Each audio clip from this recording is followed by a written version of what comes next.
I don't get it. Same ride and handling as last year. What are you satisfied with excellence? Come on now, Mazda. Lower your expectations. Stop being so great at everything. Mazda, you are killing me. Zoom, zoom, driving matters. I appreciate the slogans and hashtags, but come on. Do something different. Stop being such a standout, awesome car. This week I had the 2019 Mazda CX-5 all-wheel drive. And yeah, it's the same awesome car it was last year. In this video, I'm gonna run down some of the things that are new this year, talk about the pros and cons, but more or less what's really bothering me and bugging me about the CX-5. Let's get started. The 2019 CX-5 is offered in 5 trim levels, 2 of which are new. You've got Sport, Touring, Grand Touring, and the new ones are Grand Touring Reserve and Signature, which we have. The first 3 trim levels are powered by a 2.5-liter 4-cylinder, which gets you 187 horsepower, 186 pound-feet of torque, and equipped with front-wheel drive. Your engine is still the same, still high-quality 2.5-liter turbo made into a 6-speed automatic transmission. Kudos. 227 horsepower, 310 pound-feet of torque. Fuel economy estimates in the city, 22 city, 27 highway for a mixed driving number of 24. I've been getting 23.5 in mixed driving, so what's up with the 0.5 I'm missing? I'm kidding. I haven't done a lot of highway driving, so that's pretty good for mostly driving around town. Maybe 75% around town, 25% highway. And yet I'm right there near 24 in mixed driving. Also new this year, Apple CarPlay and Android Auto smartphone integration has been added, newly available ventilated front seats and surround view parking camera, and this is part of the second generation CX-5 that was introduced in 2017. Some of the positives that make this car stand out is its handling and steering. Attractive and upscale cabin for a premium experience. They have a new optional turbocharged engine, which gives you lots of power, and it stays pretty quiet at highway speeds. Some of the things that people will knock about this car, its base engine doesn't give you a lot in terms of acceleration. The ride is a little firm for its class, and as I'll show you, less rear legroom and cargo room than most of its competitors. Here's the thing. A lot of these mid-size crossover SUVs look alike, but you, Mazda, decided to stick to your guns and be unique, have your own identity. This grille is a perfect example. No one has a grille like Mazda. So you're killing me. Do something different. Join like everybody else and get in the fast lane or the slow lane, but stop being so unique. So you have turn signal indicators in the side mirrors. I lock it, auto folding side mirrors.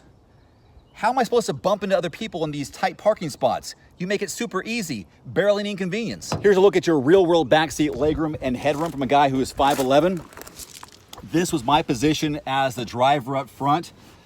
So based on our vehicle, you can see how much room I have. That's decent. Of course, always adjustable. Headroom is awesome. Plenty of room right here. We also have that sunroof for us, which is nice. We have a fold-down armrest, as you would suspect, with a pair of cup holders and heated seat options. Lift this up, two USB ports, so everyone's staying charged. You're killing me. Why are you doing so many cool things? You're making, oh, there it is. There's the camera lens. You're doing so many awesome things that make this car a standout. I got 2 up front, 2 back here. No one is going to be without their electrical juice. You also have 4 blank handles or grab handles. This is a grab handle. I like to say blank because let's say if you're in a situation where you have to grab on something very fast because you're going over some big bumps, you might say maybe a bad word. I say blank, like, fill in the blank. Blank. That's why I call them blank handles, if you don't already know. We also have the child car seat latch system. Anchors right here, so you know when you see these dots that if you put in your car seat, rear-facing car seat, you can hook in right there to keep the little ones safe and sound. Booyah. We're gonna head back and do a cargo demo because you can see I've got a big home improvement piece of equipment behind me. I'm gonna fold these seats down and show you what this is. So here's something with the cargo volume with the Mazda CX-5. Hold the button here. There's also a button on the inside to open these up. You've got 30.9 cubic feet of volume behind the back row seats. Fold those down, which I've done because I went to Home Depot. We're replacing an old toilet with the new one. So I got a toilet in here. Look at that, plenty of space. Also a doggy door for the little ones and the big guy. Now you're looking at 59.6 cubic feet of volume. So you're killing me because that's below average for the class. But you do have the power lift gate, which is nice. You got that going for you. Moving on. Now you may have seen this from a couple of years ago. I took the CX-5 off-road at the ORV park. I think it was the 2014 or 2015 version, one of my most popular videos. So you're really enticing me to go off-road when you throw on these 19-inch alloy wheels. Makes it super easy to go off-road, which for me can be a good thing or a bad thing. I feel super spoiled because as an automotive journalist, I always get the top trim levels. People complain, hey Dave, why don't you do the base trim level of a certain vehicle? Why do you always have to show the ones with everything? Well, the point of showing you vehicles with everything so that you know the options available to you. It's also a good way for those manufacturers to showcase what makes their car different. And let me show you inside of the CX-5. A lot of this stuff does look familiar from previous versions. Some of the technology is upgraded. So here we go, push button start. So there's your instrument cluster. Nothing really changed there. Usual suspects on the steering wheel. Again, same kind of stuff. You got your Bluetooth here on the left-hand side. Right-hand side, you have your adaptive cruise control, setting the cruise control. Over here, you got a lane departure, a lane keeping assist type of feature. So going down the road. So if you go between the different lines, it'll vibrate a little bit and bring it back into the correct line, which is good. There's your tailgate release. Climate controls, same as usual. Because we have the top trim level, heated seats, ventilated seats, AC, and I've got a USB port in here, actually two of them, and the Apple CarPlay and Android Auto show up right there.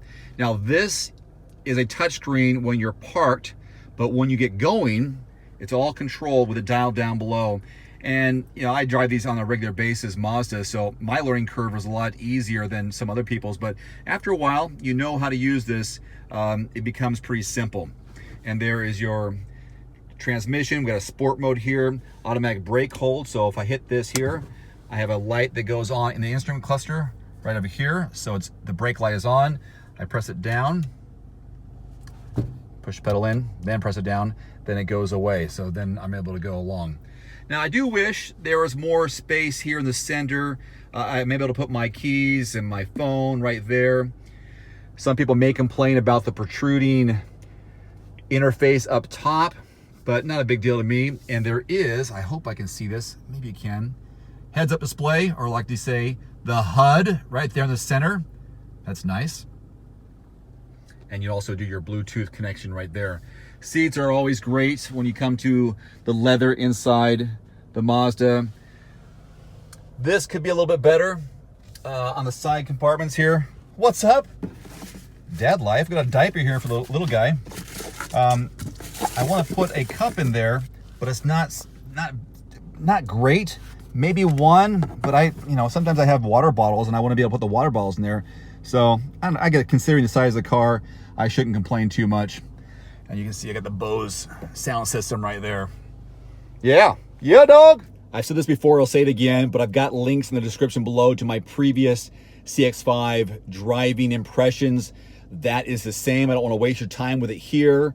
So check those out if you want to know how it drives. Also, my buddy Nolan from Texas, Prime Autotainment, recently did one, a CX-5 back 3 months ago from now. So if you want to see his detailed driving review, it's a much longer than mine. You can see what his impressions were. So two different takes on how the CX-5 drives. But always, I'm going to give it a thumbs up. From all my experiences driving Mazdas, no complaints. They know that driving matters. See what I did right there? I just noticed this, another slogan, feel alive. So you got driving matters, zoom, zoom, feel alive. Come on, Mazda, you're killing me. Pick a slogan and stay with it. So the MSRP here in our 2019 Mazda CX-5 all-wheel drive signature trim level, 37 grand. Now Mazda, you're gonna have to jack those prices up if you wanna make a profit. Sure, you're gonna sell a lot of cars because that's a great price for a great vehicle with all these new additions for 2019, but get that price going, you're killing me. Jack up those prices, make more money. You might not sell as many vehicles, but you'll make more money. In the meantime, I'm loving this car. I'm just having fun with y'all. It's been a fun car to drive, and I would never say no to a Mazda in the driveway. Hope you enjoyed this fun little take on the CX-5. I'll put a link below to my other Mazda videos, as well as that off-road in the CX-5 from a few years back. All right, take care. Thanks for watching. Adios. One more thing before you go. I've added links to some of the best-selling automotive accessories on Amazon right now, along with links to some of my product reviews. You'll find it in the description below this video. And a big welcome back to Everyman Driver. I'm Dave Erickson. Thanks so much for watching on this rainy Spokane afternoon. This week we're taking a closer look at the redesigned 2019 Mazda 3, a compact hatch, although a sedan is also available. We have the hatch, and interesting looking teardrop exterior design, don't you think? This comes in 3 trim levels. You have the Select, Preferred, and Premium. We have the Premium right here. Now, front wheel drive is standard. We have, which is big news for 2019, the all-wheel drive, which comes with a 6-speed automatic transmission. Today, we're going to take a closer, rainy look.